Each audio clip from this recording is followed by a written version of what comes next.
everybody! Sorry it's been a little while since I've been on here. I just wanted to give you an update as to what's going on.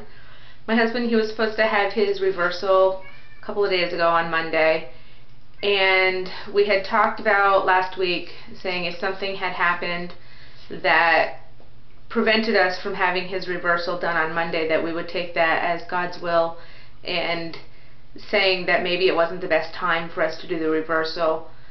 As it turns out, his uncle had passed away. His uncle passed away on Thursday, and Michael was requested to be a pallbearer, which required him to travel out of state. We were awaiting to see when the actual funeral was going to be, and the funeral ended up being on Sunday, which means that he would not have been back in time for the reversal on Monday.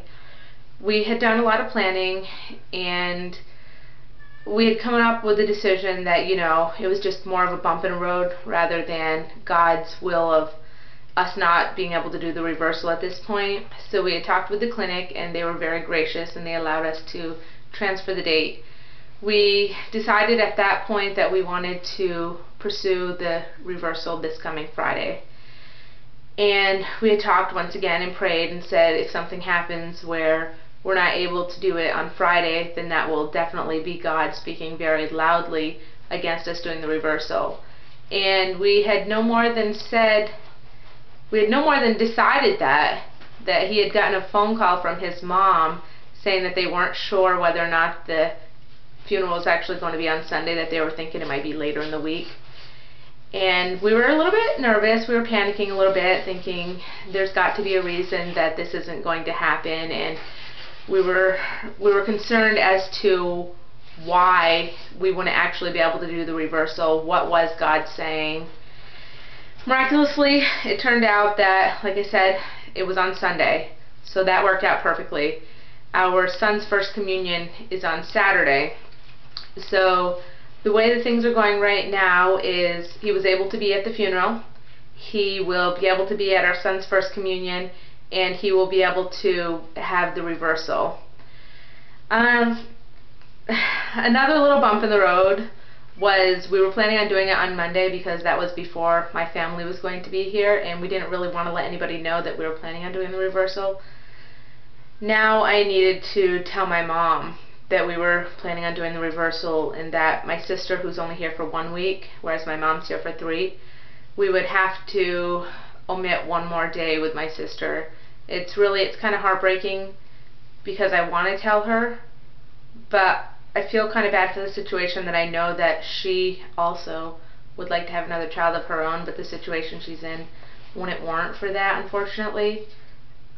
I wish that there was a way that I could pray for her to be able to have another child of her own, but I just don't think that it's feasible. So we're a little bit nervous about letting her know and hoping that we don't really have to be secretive about it. So the plan is, right now, the reversal is on Friday.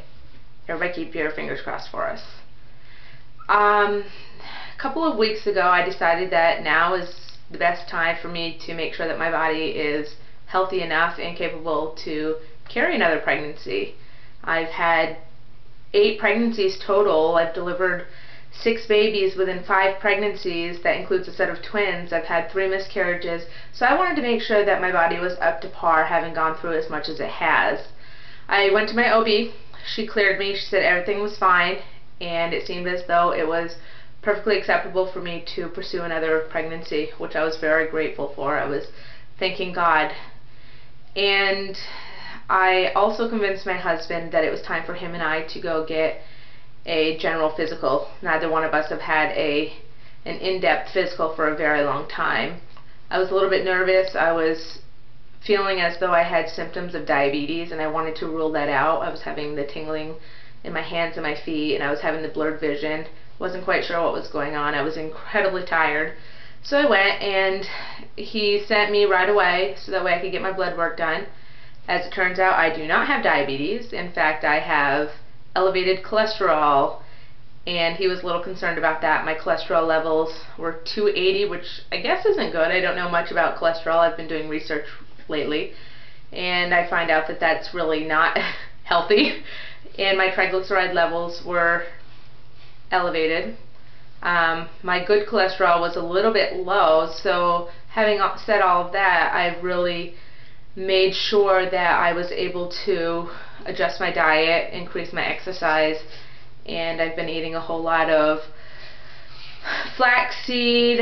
I've been having a lot of oatmeal. I've been having a lot of vegetables and fruit. I've completely cut out red meat and added a whole lot of vegetables and fish. And so I'm actually feeling a lot better. I'm noticing that I'm not as tired, so I wonder if that had anything to contribute to my fatigue as the high cholesterol level. We are planning on probably starting to do the conceiving about 2 weeks after. I know our doctor is going to tell us that we need to wait 4 weeks. It's all over his webpage. And I know some of you out there